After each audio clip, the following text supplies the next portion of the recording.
So an interesting observation, now that it's daytime, I can actually show you this.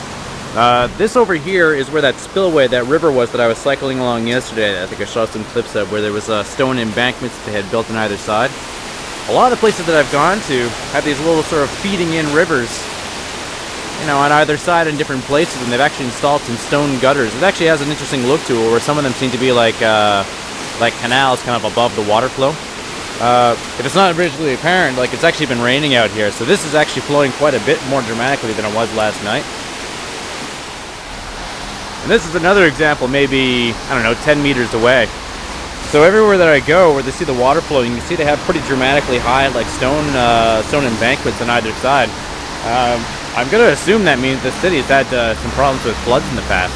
The way that the main river over here on the other side of the street looks like, you could probably have it filled up pretty significantly.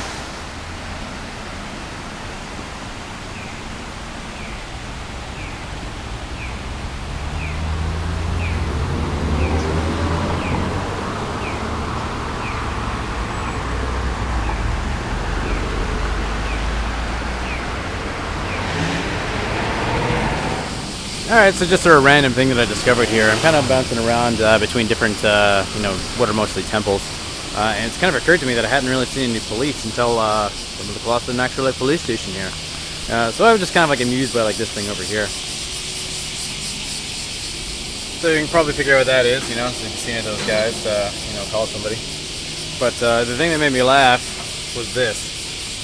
So I'll give you a second to kind of like take that in. And that thing.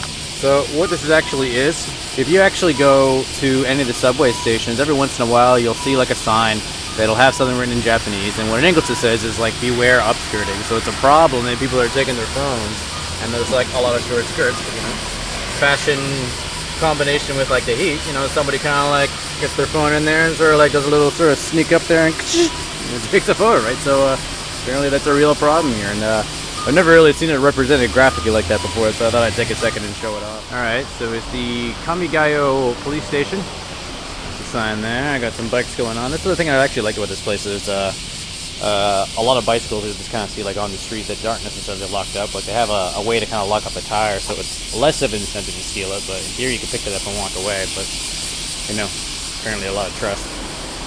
So this thing, I have no idea what's going on with that. But mostly just kind of walked over here to kind of show off this. This is what the cop cars look like. I almost never see them. I think I've seen like the van over there before.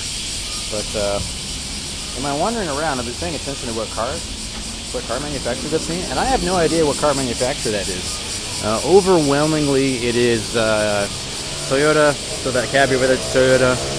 There's a Nissan in front of him. I don't know what that thing was. Mishmash of scooters. Not as many scooters as I would have thought. I see the trucks are like, I guess you can say Isuzu, Mazda over there. I have seen some, oh, there's a Subaru. Have seen some Civics. Not as many as I would have thought, though. There's a couple other manufacturers, though. Like, I'll see, like, their symbol, and I'm like, I don't even know. No clue at all. See, that was a Mercedes just went by. I've seen a couple of smart cars. Not a lot.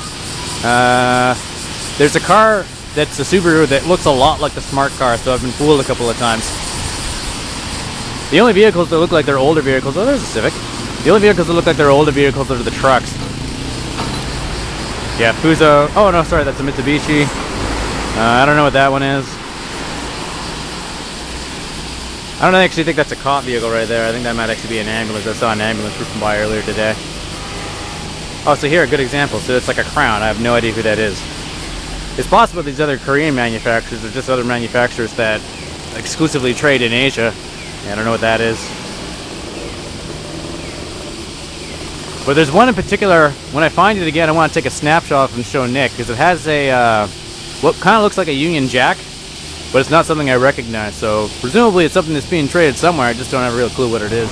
Alright, so I got a request from my folks by email that they wanted to see kind of what one of the inside of one of these stores look like. 7-Eleven, I thought it was going to be more different than it was, because people, one of the blogs I was following really talked it up.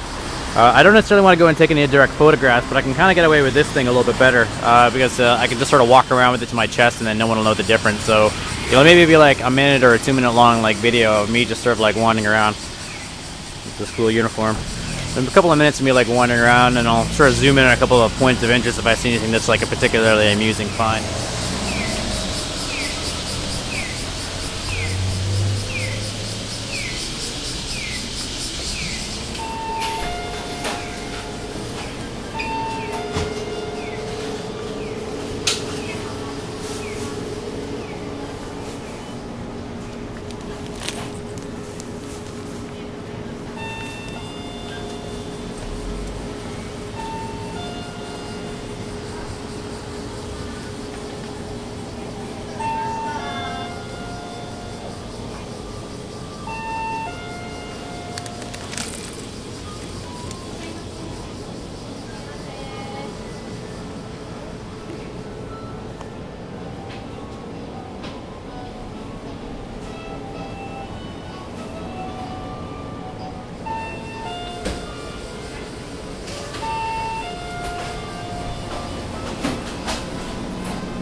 Well, I hope you all enjoyed that. I actually ended up grabbing something. I went and got like a single shot of coffee, and I went and got this meal that I have in my hand here, so we're just going to pan in on that. So that's kind of like a mishmash of different stuff. I'm not entirely sure what everything is, but felt like a good enough thing to explore. It'd probably be worth one's while not to eat exclusively out of convenience stations, I'm just going to say. It does have the advantage of being really quick. One of the things that sort of consume the most out of them is you can just get this like there's a couple different sort of bursts of it, but it's essentially just like a palm full of rice that's kind of being compressed together. Sometimes with some seaweed, sometimes with just some shrimp. And it's easy to eat cold and kind of on the go, so that's kind of been serving as like my morning porridge on a number of days. But today we're stepping it up. We're stepping up my convenience store cuisine a little today. Still sitting in that same bench, we're just kind of like finishing off like the meal and then having like a snack afterwards. And this teeny tiny little Japanese lady comes up to me and says, "Oh yeah, that guy looks hungry," and just handed me this. So it's not entirely clear to me exactly what it is I've been offered here, but I'm guessing it's something crunchy. So I'll probably enjoy that a little later. I should have taken a picture with the lady, but she's already snuck off on me. Cycled all the way out to the edge of the city to go and see like another temple, and this stupid noisy bugs beat me to it. It's like obtusely loud. I don't know how much of this you can actually pick up with this little microphone, but it's like grasshopper crickets times 1,000. They're very vocal. So the temple I'm at right now is called the Ginkakuju, I believe. Pardon my mispronunciation. So the thing I think is sort of a note is this thing right here. It was a temple that once completed, well, actually it was a retirement villa for somebody originally, but it got converted into a temple. And what's sort of specifically noteworthy of that is once they completed the wood structure, they actually wrapped it in gold leaf, so it's supposed to be like a pretty impressive sight. So you can sneak in there and see if they'll let me take some photos of that. It's like, wow, that was easy. I was expecting the walking tour to be arranged such that this little temple here was going to be the last thing that I saw, but it's pretty much the first thing that you see. The grounds are pretty big, and it looks like people can walk around here and get a closer look. So I went and snapped a couple of photos and get to see just how front and personal I can get with this guy. So you can see it's pretty tourist clogged, foreigners and locals alike. So I actually got here too late in the day to get in.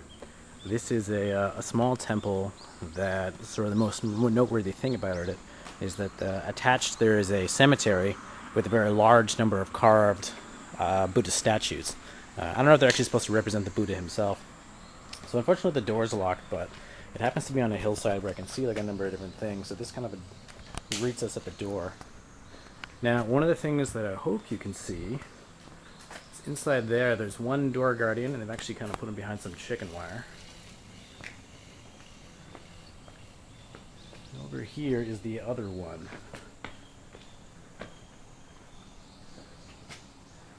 Now, I've been to enough Buddhist temples and shrines to... Hey, look at that, a little offering.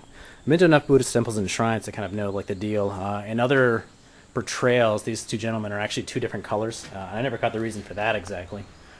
Now, if you look back there, you can see all these little stone things. These are all little kind of stone... They look almost like a little munchkin just kind of popping out of the hill. Now, when I run up the road here... There's actually some sort of a tunnel here. I noticed people stopping and waiting for the light to change, so I think it's only like a one-way tunnel. It's not very big.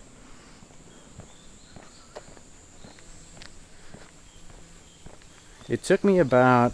I knew when this place was going to close. It gave me that detail in the book, and I thought it was going to maybe take me 45 minutes to get here. It ended up taking me more like 2 hours to get here. You see each one of these is a little stone statue. And same thing over here. Some nice flowers. Check that out. And each one of these is a little stone statue. And I can tell that there's a set of stairs back here that actually goes up to this building up here. So I'm not actually sure how far this goes. So this could climb kind of quite a ways into the mountain, because I can see other structures kind of hiding up here. The main roadway here looks like it cuts up quite above. And I'm a little bit disinclined to cycle up there, mostly because I'm kind of tired and I have to cycle probably another 2 hours to get back to where I started.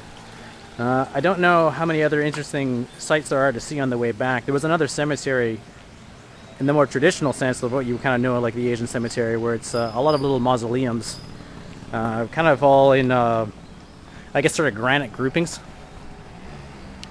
And of course that was all locked up, so I couldn't really get in to enjoy that either. I'm very close to kind of like a small, like, suburb of Kyoto. So it's a lot of rolling hills and really nicely designed houses. They've done a lot to incorporate the greenery with like the stone of the city.